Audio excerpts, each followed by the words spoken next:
안녕하세요. 예니의 미래미국 주식 예미주입니다. 오늘은 그 테크니시스 인수하면서 소파이가 S&P에 올린 게 있어서 그거를 그 미국 주식 리뷰 IPO님은 다루지 않아서 그 부분에 대해서 이제 간단히 요약하고 또 중요하다고 생각되는 부분들을 따로 파악한 거를 좀 다뤄보도록 하겠습니다. 일단 테크니시스 제어 합병하면서 인수 비용을 이제 주식으로 주기로 했잖아요. 그래서 그게 소파이 주식수의 10% 정도인데 그 비용이 1.1억 달러 정도.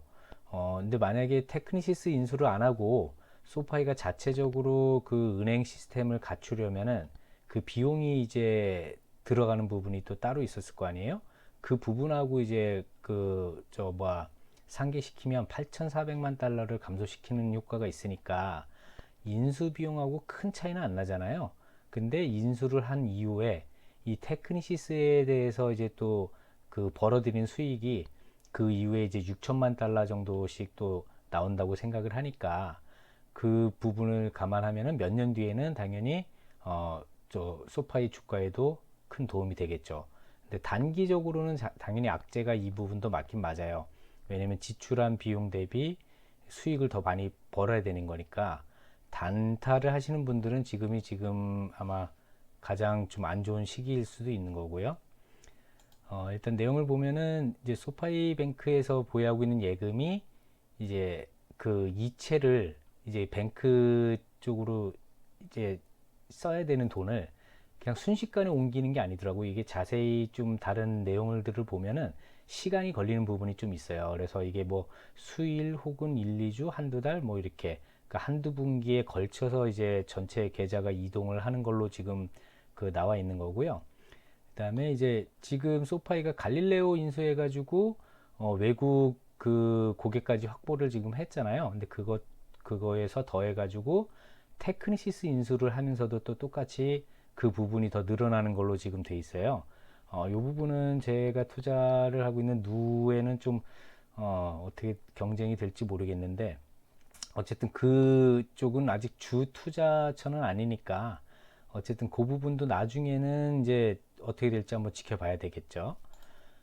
그리고 갈릴레오가 지금까지 이제 그 인수한 이후로 그 수익이 그 기술 부분에서는 63%를 기여한 이 부분이 굉장히 의미 있게 지금 성장을 하고 있는 거잖아요. 요거는 향후 보면은 테크니시스도 마찬가지로 이 부분에 그 지대한 영향을 끼칠 거라고 저는 믿고요. 그리고 지금 이제 대출 부분에서 지금 학자금 대출이 주 시작이었지만 개인 대출하고 주택 융자도 하고 있잖아요. 근데 지금 그 뱅크 차터 받은 이후에 중요한 거는 요 부분이죠.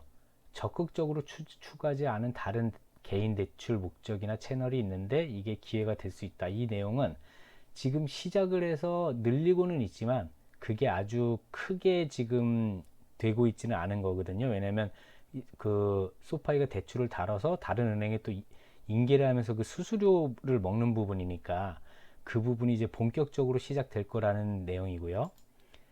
그리고 요거는 뭐 그 저 공부하시는 분들 좀 이해를 못 하시는 분들이 있을까봐 SEC 파일이나 이런 거를 볼 때 그 리보 금리라는 거는 우리나라로 따지면 CD 금리 예전에 그런 거라고 생각하면 되죠. 근데 이게 SOFR 기준금리로 지금 대체를 시킨다는데 뭐 우리나라도 최근에 그 대출을 받아보신 분들은 알겠지만 그 코픽스 금리라고 예금, CD 그런 걸 합친 기준금리를 쓰는 걸로 지금 최근에 바뀌었거든요. 몇 년 되긴 했는데 어쨌든 그런 기준금리를 연동을 이제 다른 걸로 한다는 내용이고요. 그다음에 이제 브로커 딜러 요거는 제가 업스타트에서도 다루긴 했었는데 그 증권을 사고 팔려면 이 법에 저촉되는 행동을 하면 안 돼요. 근데 이게 그 소파이가 주식을 다루니까 증권을 이제 사고 파는 법에 저촉이 안 돼야 되는 건데 이 부분이 나중에 또 더 중요한 부분이 생기는 게 은행이 되면은 이 부분이 더 강화가 돼요. 그리고 또 증권화 시켜서 유동화 시키는 거. 그러니까 대출을 다 은행이 가지고 있는 게 아니고 소파 역시 대출을 발생시킨 다음에 그거를 채권으로 만들어서 유동화 시키는 부분이 생겨요. 그래서 그 부분은 좀 다시 얘기하면 길어서 제가 요 요 영상 맨 뒷부분에 걸 테니까 업스타트에서 그 부분을 다른 유튜버들은 좀 다룬 부분이 없어요. 그게 쉽지 않은 내용이라서 그 부분은 한번 다시 참조 부탁드릴게요. 이 소파이뿐만 아니라 다른 핀테크라든지 아니면 리츠 종목 그런 부분들에 대해서도 다 필요한 부분이거든요. 또 지속적으로 뭐 주식을 이제 계속 공부하고 사가실 분들은 그거를 한번 알아두면은 다른 판단하는데 좀 도움이 되실 거예요. 그리고 요거는 카드도 마찬가지로 이제 소파이가 직접 해서 수수료가 이제 다른 지금까지는 은행 지주회사에 지불해야 되는 그 수수료로 차감이 되는 게 있었는데 이제는 자기네가 이제 은행이니까 그 수수료가 점점 줄어들고 본인들이 이제 그 받는 돈이 더 커지는 거겠죠. 그리고 이제 IPO 할 때 이것도 신디케이트가 뭔가 뭐 이런 거 보셔도 모르시는 분들이 있을 텐데 그걸 이제 연합과 뭐 조합 뭐 이런 식으로 생각을 하면 될 거예요. 왜냐면은 IPO를 우리나라 거 그 공모주 해보신 분들 좀 유심히 보신 분들은 알겠지만 한 군데서 안 하고 좀 큰 거 같은 경우는 여러 군데서 나눠서 해요. 그거를 이제 금액을 나눠 가지고 부담 없이 이제 하기 위해서 그렇게 진행을 하는 거거든요. 그리고 지금 소파이가 지금 그 주식 거래 시킬 때 이거는 조금 있다가 로빈후드 쪽에서도 나오는 내용이긴 한데 자기네가 거래 수수료를 무료로 하면은 수입은 어디서 생기느냐. 근데 소파이는 지금 PFOF 그 부분도 있고 그다음에 그 잔고에 대한 이자 수입 그 부분도 있는 거고 그다음에 요거는 이제 그 중간에 먼저 상환한 거 대출에 대해서 대출이라는 거를 우리나라 그 중도 상환 수수료가 대부분 있는데 외국은 대부분 없는 걸로 알고 있어요. 신용 대출은 특히나 그 뭐 1년을 쓰기로 했는데 6개월을 쓰고 갚아버릴 수도 있는 거잖아요. 그렇게 되면은 그 증권화 시켜가지고 다른 쪽에다 신탁에다 말매를 했는데 그 금액을 1년치 이자 받는 거를 계산을 해놨을 거 아니에요. 그래서 그 부분이 중간에 상환이 되면은 당연히 그 금액 받을 그 수수료가 줄어드는 부분이 있는 거죠. 그 부분을 설명을 한 거고요. 그리고 이게 이제 뒷부분에 이 부분이 좀 중요해서 이거를 좀 다루려고 하는데 마진 대출은 최근에 시작한 걸로 알고 있는데 옵션은 아직 안 하고 있잖아요. 근데 향후 할 예정이죠. 그래서 그 부분이 그 또 기술 부분에서 굉장히 큰 비중을 차지할 걸로 보여지는 부분을 제가 뒤에 부분에 설명을 드릴게요. 여기까지 이제 소파이 내용이고 이제 이 뒷부분은 이제 소파이와 그 다른 여러 가지 그 최근에 떨어지는 이유라든지 그런 부분을 한번 설명을 드려볼게요. 지금 최근에 뭐 전쟁 이후로는 뭐 어느 주식 못지않게 다 떨어지는데 한 며칠 상간으로 지금 뭐 좀 그 FOMC 그 내용도 있지만 전쟁이 조금 괜찮아지는 방향으로 가는 부분이 생겨서 주식이 많이 올랐는데 대부분이 근데 소파이는 그저 그렇게 별로 못 오르고 있죠. 그 이유는 지금 다른 그 애널리스트나 기관들이 소파이를 좀 공격적으로 좀 깎아내리고 있는 게 좀 보이는 게 있어요. 근데 그거를 좀 이유를 또 제공한 것도 소파이가 맞죠. 테크니시스 인수를 하면서 많은 막대한 비용을 쓰는 부분도 있는 거고 또 학자금 대출 바이든이 어떻게 하느냐에 따라서 이제 틀려지겠지만 당분간 한두 분기는 당연히 타격이 있을 수밖에 없어요. 근데 그게 아주 큰 타격일지 아닐지는 뒷부분에 좀 다시 한번 설명드릴 테니까 한번 판단해 보시고요.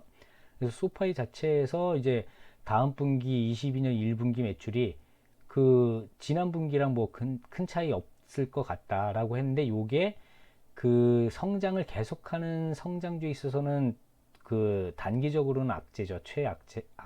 그 악조건이 맞는데 요게 이제 그 학자금 대출 그 규모하고 탕감하는 금액에 따라서 좀 그 수치가 틀려질 거긴 한데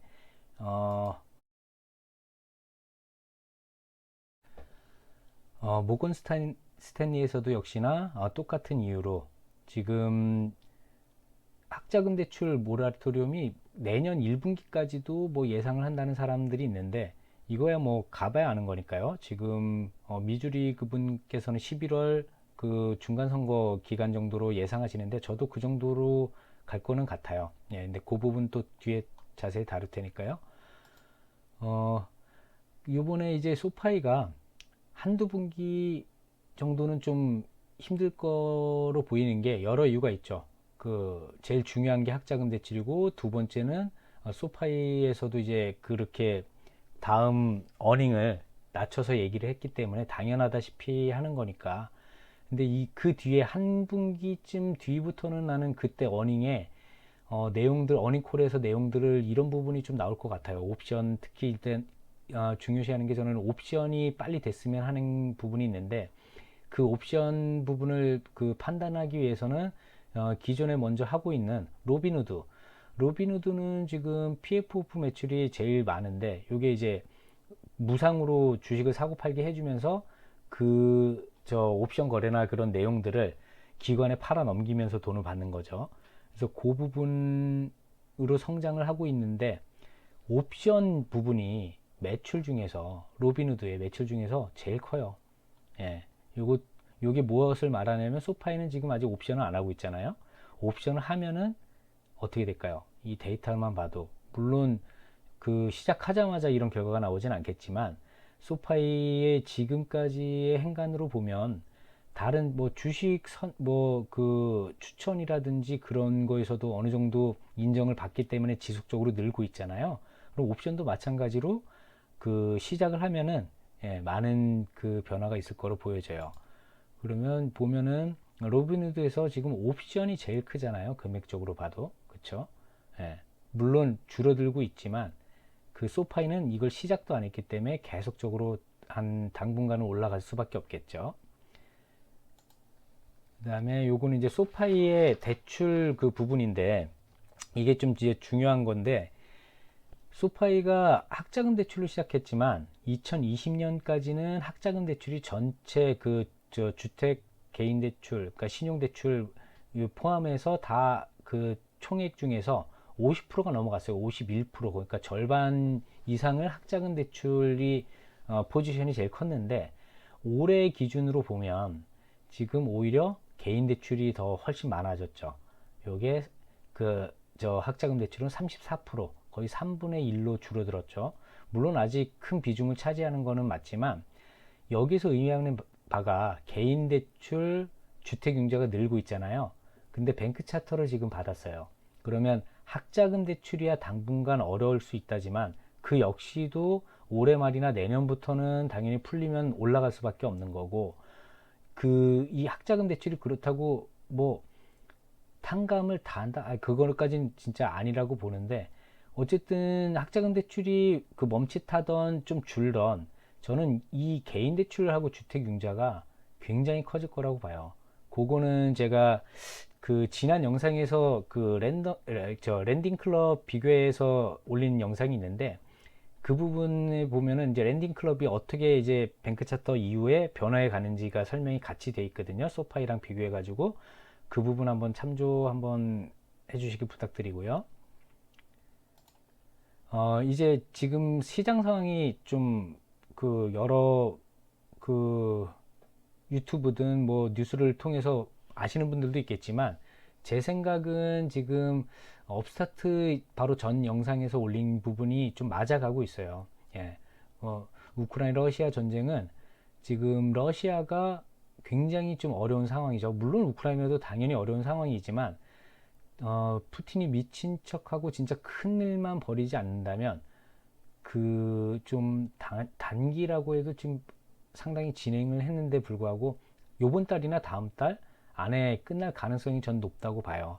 그 부분은 이제 뭐 다른 영상이나 그런 걸 한번 참조를 해 보시고요.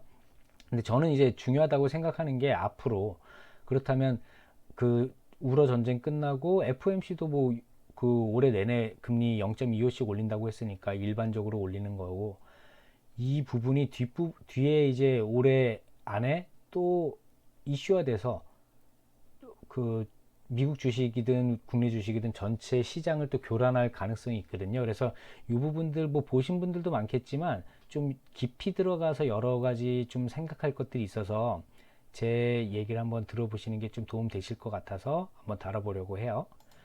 일단 보신 분도 있겠죠. 사우디아라비아가 그 위안화로 결제하는 거, 요거로 단편적으로 보면은 중국 위안화로 이제 위안화가 달러의 지위를 넘보면서 엄청 커지는 거 아니야? 막 이런 생각을 해가지고 미국 주식에 겁을 내시는 분들도 있을 거고, 시장에도 지금은 영향을 끼치지 않지만 나중에 몇 군데가 더 생긴다면은 그때는 이제 또 좀 큰 일이 생기지 않을까 해서 시장이 크게 떨어질 수가 있을 거예요. 근데 요 부분이 요거만 보신 분들은 엄청 그렇게 생각을 하실 텐데, 근데 여러 가지로 찾아봐야 돼. 한 가지 이슈를 저는 그 발생이 되면 그거를 여기 전문가 저기 전문가 여러 가지로 보거든요. 그 다음에 이제 제 걸로 만드는데, 보면은 지금 여기서도 보면 2022년 1월 아랍에미리트가 터키랑 또 그 터키 통화로 벌써 하기로 한 게 이전에 나온 게 있어요. 그러니까 그 아랍에미리트든 사우디든 중국 위안화를 그 띄우기 위해서, 그걸 기축 통화로 쓰기 위해서 그 위안화로 결제를 용인하는 게 아니라, 지금 달러에 미국에 조금 삐져 있던 뭐 하여간 불만이 있던 그런 것들이 있어요. 뭐 이란이라든지 뭐 최근에 저 베네수엘라 찾아간 거라든지 그런 것들이 지속적으로 좀 불만인 사항인 것이 있는 거거든요. 근데 그런 거를 다 다루기에는 제가 시간이 너무 모자라서 일단 아는 좀 쉽게 받아들일 수 있는 것만 좀 설명을 드릴게요. 그리고 러시아가 근데 또 이런 얘기를 해요. 중국과 단일 화폐, 그러니까 그 유라시아 그 EUA인가? 하여간 그 유라시아 자기가 러시아 편 그 속국이나 뭐 그런 것들과 중국하고 그 유로화처럼 단일 화폐를 추진한다고 하는데, 이게 과연 중국이 원할까요? 당연히 아니죠. 중국은 달러를 지위를 뺏어오려고 그 지금 거의 한 5년, 10년 동안 노력을 하고 있는데도 지금 거의 뭐 그 10분의 1? 아유, 10분의 1이 뭐야? 하여간 엄청나게 적게 이렇게 가고 있는데, 러시아랑 해가지고 도움이 될 게 뭐가 있을까요? 이용해 먹기 바쁠 텐데. 그러니까 러시아가 지금 그 이기던 지던 중국은 무조건 이득이에요. 진짜 그 이거를 좀 설명을 드려야 되겠네. 그러니까 러시아가 만약에 이기게 되면 당연히 지금 중국이 원하고 있는 건 대만이죠. 그 대만에 대해서 어떻게든 좀 기회를 봐서 하려고 할 거예요. 만약에 러시아가 좀 쉽게 이겼다면. 근데 지금 상황이 러시아가 빨리 이기지도 못할 것 같고, 이기던 지던 혹은 휴전을 하면 거의 졌다고 보는 거죠. 예, 그렇게 되면은 중국은 아마 대만 다시 한번 생각을 해야 될 거예요. 그렇죠? 근데 러시아를 이용해서 지금 중국이 이득 보는 게 뭘까요? 당연히 그 달러화로 거래가 안 되니까 전 세계 러시아의 모든 것들이, 그러면은 러시아에서 제일 싸게 좋은 것들을 사올 게 석유, 가스, 밀.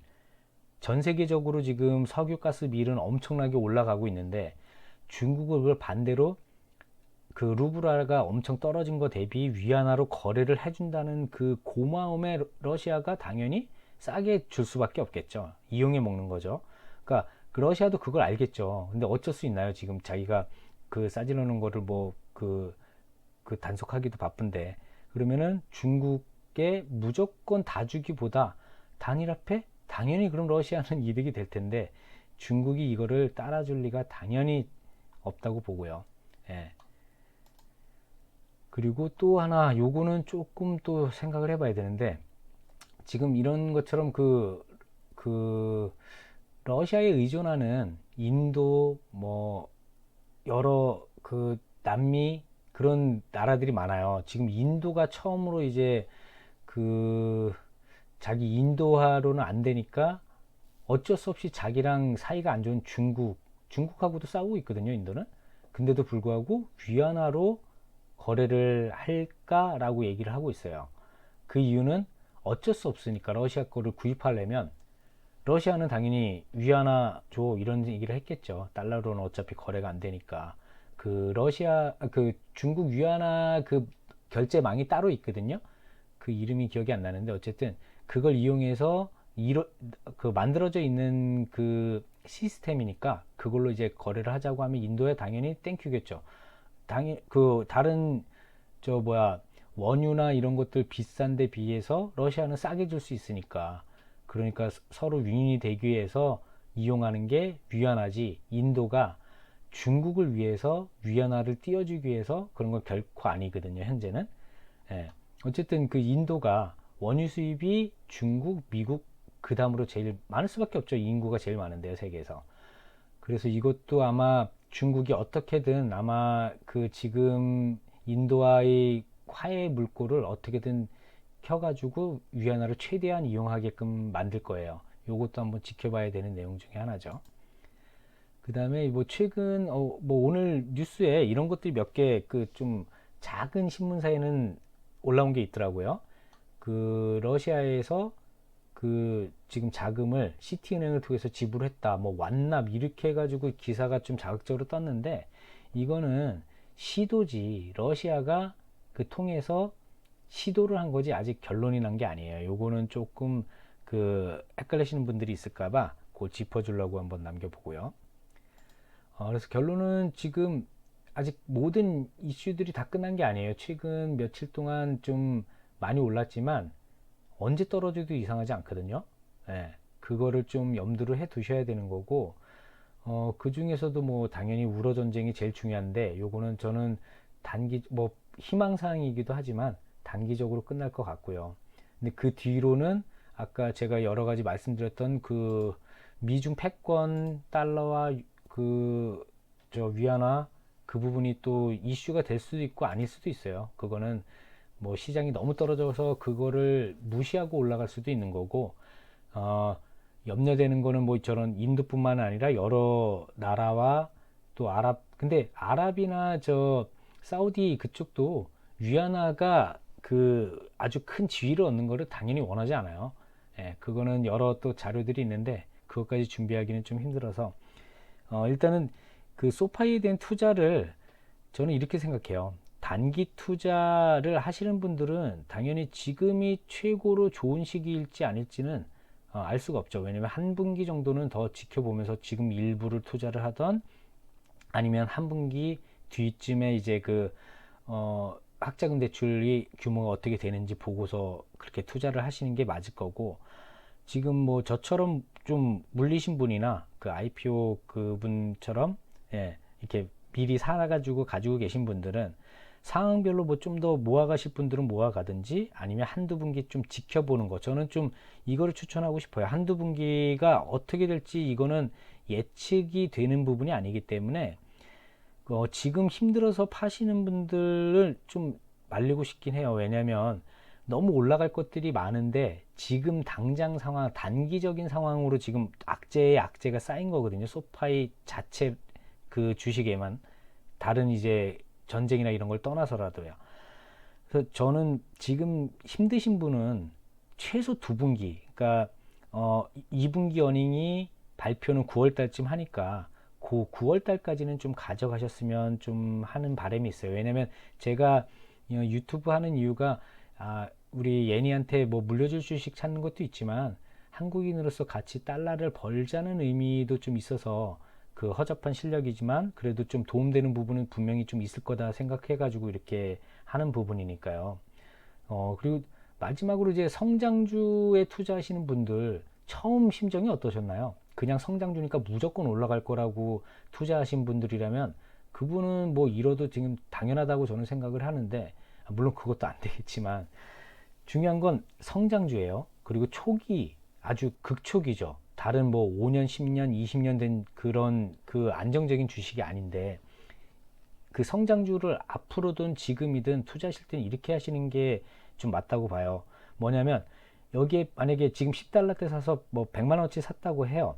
그러면 그 주식이 상폐가 돼서 빵원이 되면 100만 원을 날리는 건데, 그게 성장주가 그 나중에 정말 크게 올라갈 수 있기 때문에 투자를 하는 거잖아요. 그래서 10배거 뭐 20배거 물론 가능하죠. 당연히 소파이도 그게 당연히 가능하고요.